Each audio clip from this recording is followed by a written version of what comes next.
क्या है, कहता है कि 10 सेंटीमीटर लंबा कोई बिंब 40 सेंटीमीटर वक्रता त्रिज्या के किसी अवतल दर्पण के सामने 36 सेंटीमीटर की दूरी पर रखा गया है। तो प्रतिबिंब की स्थिति, प्रकृति एवं साइज ज्ञात करना है आपको। ठीक है, जो पिछला प्रश्न देखें सेम टू सेम है, बस इसमें से थोड़ा सा कुछ बदलाव किया गया। क्या, इस जगह पे सिर्फ वक्रता त्रिज्या जोड़ दिया गया है। देखिए उसमें दिया हुआ था फोकस दूरी, यहाँ पे फोकस दूरी निकालना पड़ेगा आपको। तो चलिए हम लोग इसको इस प्रकार से लिखेंगे। सबसे पहले लिखेंगे दर्पण कौन सा है, तो हम लोग लिखेंगे दर्पण, ठीक है, कौन सा है, तो अवतल है।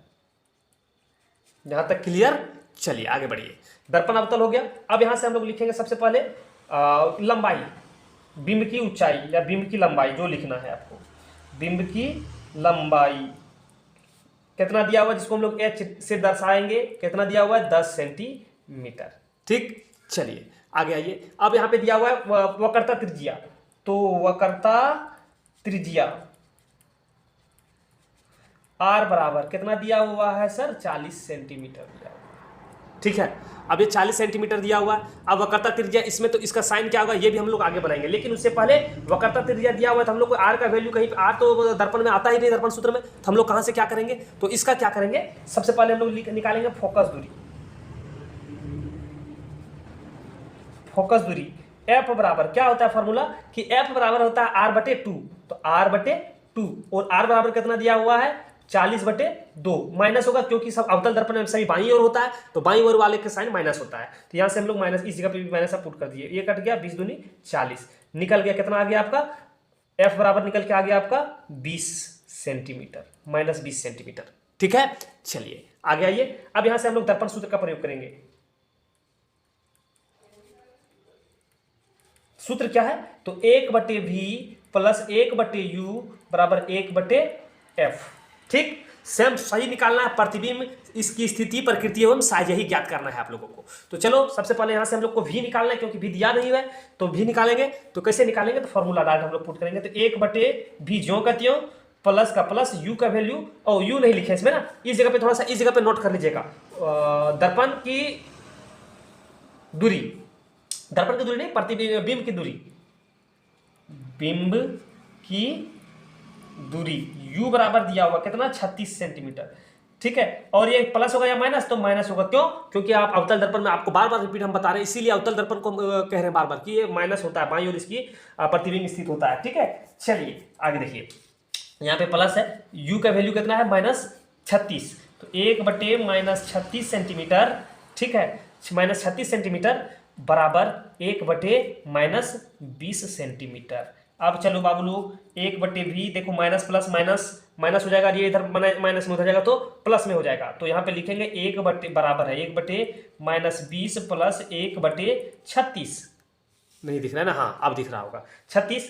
एक स्टेप को थोड़ा सा हम बढ़ा दिए ताकि आप लॉन्ग ना हो जाए, क्योंकि समझ जाएगा एग्जामिनर जो चेक करने वाले वो समझ जाएगा, आप लोग को भी समझना है थोड़ा सा। ठीक है, अब क्या करेंगे, 1/v, अब 20 और 36 का एलसीएम आपको फटाक से ज्ञात करना है।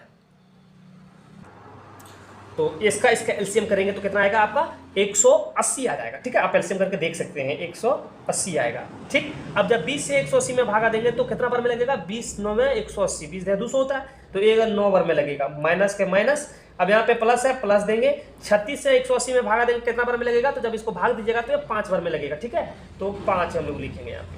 ठीक, चलिए 1/v बराबर माइनस हो में ये हो जाएगा, कितना बचेगा, 4, माइनस प्लस घट जाएगा तो 4 बचा, बटे 180। अब यहाँ पे कटता है तो काट दीजिए, नहीं काटता है तो छोड़ सकते हैं आप, कट रहा है काट देते हैं, 2 दूनी 4 या 4 से कट जाता है, देखो 4 एकम 4, 4 चौके 16, अब बच गए यहाँ पे 2, 5 चौके 20, 45 आ गया।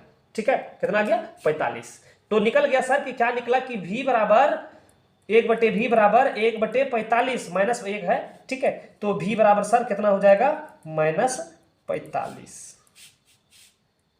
ठीक है, v बराबर कितना हो जाएगा, -45। अब यहाँ पे ऋणात्मक चिन्ह क्या दर्शाएगा, कि ऋणात्मक चिन्ह साता है कि प्रतिबिंब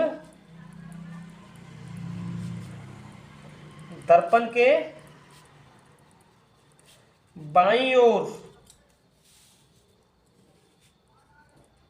बना है, इसलिए क्या होगा, इसलिए इसकी प्रकृति क्या होगा, इसकी प्रकृति क्या हो जाएगा, इसकी प्रकृति हो जाएगा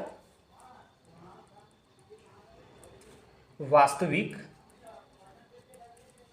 एवं उल्टा। ठीक, यहां तक क्लियर। चलिए, यहां से आपका प्रतिबिंब भी निकल गया और इसका प्रकृति भी निकल गया। अब साइज ज्ञात करना है हम लोगों को। तो साइज ज्ञात करने के लिए आपको बार बार रिपीट हम कर रहे हैं कि एक फार्मूला का प्रयोग होता है। कौन सा फार्मूला? तो फार्मूला हम लोग लगाएंगे, देखिए यहाँ पे लिखे हैं आवर्धन का, आवर्धन। ठीक है, फार्मूला क्या होता है कि एच डैश बटे एच बराबर माइनस वी बटे यू। अब एच डैश तो जानते नहीं है, एच बराबर हम लोग जान रहे हैं 10 होगा, और माइनस वी का वैल्यू 50 लाए, 45 लाए हैं।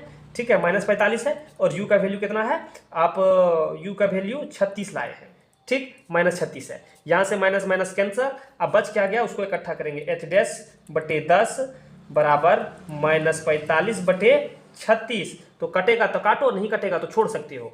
9 चौके 36 और 9 पचे 45, कट गया सर। तो एच डैश बराबर कितना आ गया, केचिया गुना करेंगे तो ये आ जाएगा 50, 10 गुने 5, और ये गुना हो जाएगा इसके साथ, तो क्या हो जाएगा 4। तो एच डैश बराबर कितना हो जाएगा 50 बटे 4, निकल गया आपका। माइनस होगा वाई, माइनस इसलिए होगा क्योंकि 45 के साथ 5 के साथ माइनस है, इस जगह पे माइनस हो जाएगा, निकल गया। अब ऋणात्मक चिन्ह क्या दर्शाता है, ऋणात्मक चिन्ह दर्शाता है कि प्रतिबिंब जो बना हुआ बिंब से छोटा होगा। कैसे छोटा होगा, तो छोटा नहीं मतलब कि उसके नीचे होगा, उल्टा होगा जिसको आप कहते हैं। ठीक है, यहाँ से काटना चाहेंगे तो काट सकते हैं। 16 चौके 16 को 12 चौके 48 है ना, 12 चौके 48 पॉइंट कुछ आते रहेगा। ठीक है, तो आप यहीं पे आंसर लिख सकते हैं। ठीक, चलिए इस प्रकार से आप इसका सॉल्यूशन लिख सकते हैं। ठीक, चलिए नेक्स्ट। आप अगर क्वेश्चन में कुछ बदलाव किया जाए तो बस आप लोग को बस यही 3 बताए ना, यही तरीका पूछा जाएगा। इसमें से सिर्फ बदलाव जो किया जाएगा, इस जगह पे नंबर बदल दिया जाएगा और कुछ नहीं कहेगा, बस इतने ही अवतल दर्पण से पूछा जाएगा। चलिए उत्तल दर्पण से कुछ प्रश्न देख लेते हैं हम लोग।